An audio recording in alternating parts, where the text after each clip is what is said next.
अस्सलाम वालेकुम व्यूअर्स, मैं हूं Shujaat Arshad, property finder barrier town Lahore से आपसे मुखातिब हूं। आज हम बात करेंगे हाई राइज प्रोजेक्ट में इन्वेस्टमेंट क्यों नहीं करनी चाहिए। आपने देखा होगा कि जगह जगह हाई राइज प्रोजेक्ट बन रहे हैं। अब तो बहुत ही ज़्यादा हो गए हैं। जिधर देखो हाई राइज प्रोजेक्ट बन रहे हैं। एक्चुअली हाई राइज प्रोजेक्ट होता क्या है?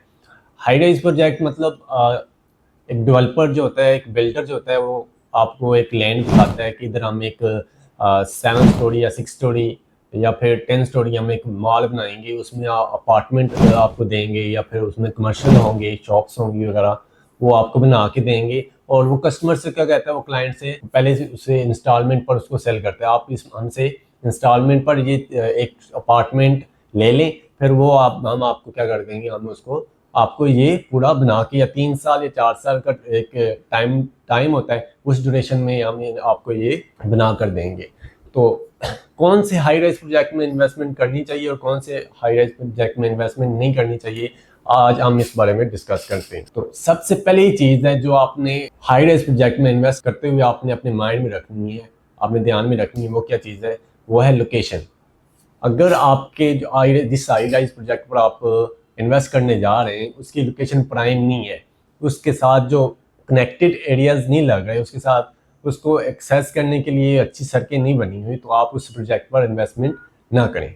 ठीक है, क्योंकि लोकेशन ही डिसाइड करती है कि आपका प्रोजेक्ट जो है वो सक्सेसफुल होगा कि नहीं, वो आपका प्रोजेक्ट सक्सेस रेट क्या है, उसका गिवन टाइम है उसमें वो प्रोजेक्ट बनने जा रहा है कि नहीं। दूसरी चीज़ हमारे पास होती है बिल्डर की रेपुटेशन। अगर आप इन्वेस्ट करने जा रहे हैं किसी हाई राइज प्रोजेक्ट में, तो बिल्डर की रेपुटेशन आपने जरूर देखनी है, क्योंकि बिल्डर की रेपुटेशन ही आपके प्रोजेक्ट की क्वालिटी के बारे में बताएगी कि आपके प्रोजेक्ट की, आप जिस प्रोजेक्ट पर इन्वेस्ट करने जा रहे हैं उसकी क्वालिटी क्या है। ठीक है, अगर तो बिल्डर पहले वो काम कर चुका है, पहले वो प्रोजेक्ट ऐसे आएगा, इस प्रोजेक्ट वो क्या डिलीवर कर चुका है, ठीक है, उसने जो पहले प्रोजेक्ट डिलीवर किए उससे हमें पता चल जाए कि किस क्वालिटी के प्रोजेक्ट उसने डिलीवर किए हैं। और इससे क्योंकि आप मैंने पहले ही बता दिया कि हाई राइज प्रोजेक्ट अब बहुत ज़्यादा बन रहे हैं, अब कंपटीशन बहुत ज़्यादा है, तो वो क्या मार्केट में कम्पीट कर रहा है, क्या वो मार्केट में ये प्रोजेक्ट अच्छी तरह डिलीवर कर सकेगा कि नहीं कर सकेगा। ठीक है, तो ये चीज़ें बहुत डिपेंड करती हैं बिल्डर की रेपुटेशन पर। अगर बिल्डर की रेपुटेशन अच्छी नहीं है, उसने पहले कभी हाई राइज प्रोजेक्ट नहीं बनाया, उसकी यानी कि रेपो अच्छी नहीं है, उसकी इमेज मार्केट में अच्छी नहीं है, तो फिर आप उस प्रोजेक्ट में इन्वेस्टमेंट ना करें। इसके बाद जो मेन चीज़ है वो है लीगल क्लियरेंस। अगर आप प्रोजेक्ट पर इन्वेस्ट कर रहे हैं तो आपने वो ज़रूर देखना है कि उसको जो लीगल उसके डॉक्यूमेंट हैं, वो जो प्रोजेक्ट जो है वो लोकल गवर्नमेंट से अप्रूव है कि नहीं है। गवर्नमेंट से अगर अप्रूव नहीं है तो उस प्रोजेक्ट में भी आप इन्वेस्ट ना करें, उसमें भी आपको लॉस होने का बहुत ज़्यादा खदशा है। उसके बाद आ जाती है फाइनेंशियल प्लानिंग।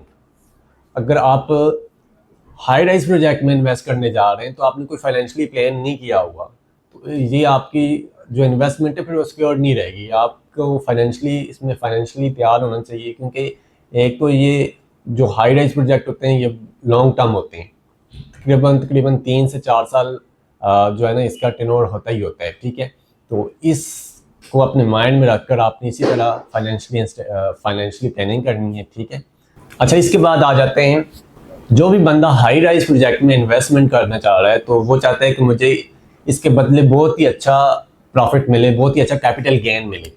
तो इधर मेन पॉइंट आता है रिटर्न ऑन इन्वेस्टमेंट।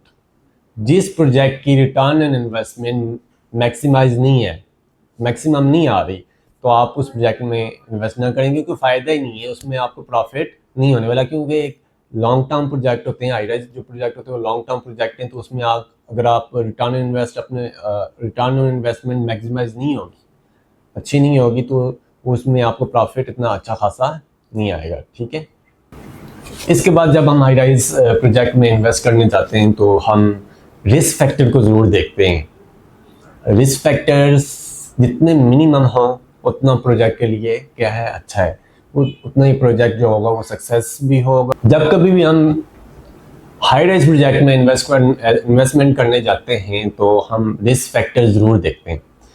जैसे कि रिस्क फैक्टर, मार्केट के रिस्क फैक्टर्स, मार्केट कभी कभार फ्लक्चुएट करती रहती है, मार्केट कभी डाउन हो जाती है, कभी अप हो जाती है, या फिर एनवायरमेंटल रिस्क फैक्टर हो गए। तो इन रिस्क फैक्टर को आपने जब भी कभी हाई राइज प्रोजेक्ट में इन्वेस्ट करना है तो इन रिस्क फैक्टर्स को आपने ज़रूर देखना है। अगर तो इस तरह रिस्क फैक्टर बहुत ज़्यादा हाई हैं तो उस प्रोजेक्ट में आपने इन्वेस्टमेंट नहीं करनी। उसके बाद आते हैं मेंटेनेंस एंड मैनेजमेंट। हम चाहते हैं कि बहुत लंबा चले, लंबे अरसे तक वो प्रोजेक्ट चले, हमें अच्छा उससे प्रॉफिट मिलता रहे, तो उसकी मेंटेनेंस बहुत ज़रूरी होती है। अगर उसकी मेंटेनेंस नहीं करेंगे तो वो कुछ दिन बाद, कुछ अरसे बाद वो जो होगा वो ख़राब हो जाएगा। वो उस दिन उस तरह प्रॉफिट, वो उस तरह उसका कैपिटल गेन नहीं आएगा। तो ऐसा प्रोजेक्ट, ऐसे डेवलपर जो मेंटेनेंस और मैनेजमेंट प्रोवाइड नहीं करते, वो सर्विसेज प्रोवाइड नहीं करते, तो उसमें भी अगर आप इन्वेस्ट करना चाह रहे हैं तो वो आपको लॉस की तरफ लेके जाएगा। उसके बाद last but not least, amenities. जी हाँ, एमेनिटीज़ जो हैं वो हाई राइज प्रोजेक्ट को दूसरों से यूनिक बनाती हैं। तो अगर तो आप कोई हाई राइज प्रोजेक्ट आ रहा है, आप उसमें चेक करें कि क्या क्या अमेनिटीज़ आपको प्रोवाइड कर रहे हैं, क्या क्या अमेनिटीज़ दे रहे हैं, ठीक है। अगर तो उसमें बहुत ज़्यादा अच्छी अमेनिटीज़ मिल रही हैं जो दूसरों में ना हो, यूनिक हों, तो आप उसमें ज़रूर इन्वेस्ट करें।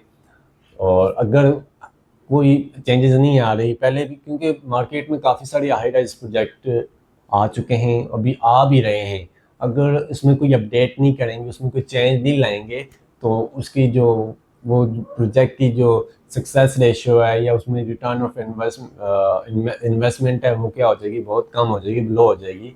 तो अगर उसमें अमेनिटीज़ ज़्यादा होंगी और उस प्रोजेक्ट की जो लिविंग एक्सपीरियंस होगा वो क्या हो जाएगा, एनहेंस हो जाएगा। तो इस तरह अमेनिटीज़ जो है ना वो बहुत मेन रोल प्ले करती हैं हाई राइज प्रोजेक्ट में। जो मैंने पॉइंट्स बताए हैं इनको मद्देनज़र रखते हुए, अपने जहन में रखते हुए, अगर आप हाई राइज प्रोजेक्ट में इन्वेस्ट करना चाहते हैं तो आप property finder budget town visit करें या फिर स्क्रीन में दिए हुए नंबर पर रब्ता करें। इंशाल्लाह हम आपको गाइड करेंगे, हम आपको बताएंगे कि मार्केट में कौन सा हाई राइज प्रोजेक्ट जो है वो उसकी सक्सेस रेशो क्या है, और वो कैसा रिटर्न ऑफ इन्वेस्टमेंट वो कितनी दे रहा है, ठीक है, और कितना आपको उसमें प्रॉफिट आएगा कि नहीं आएगा, कितना कैपिटल गेन आएगा, हम आपको इंशाल्लाह इस बारे में गाइड करेंगे। Thank you so much.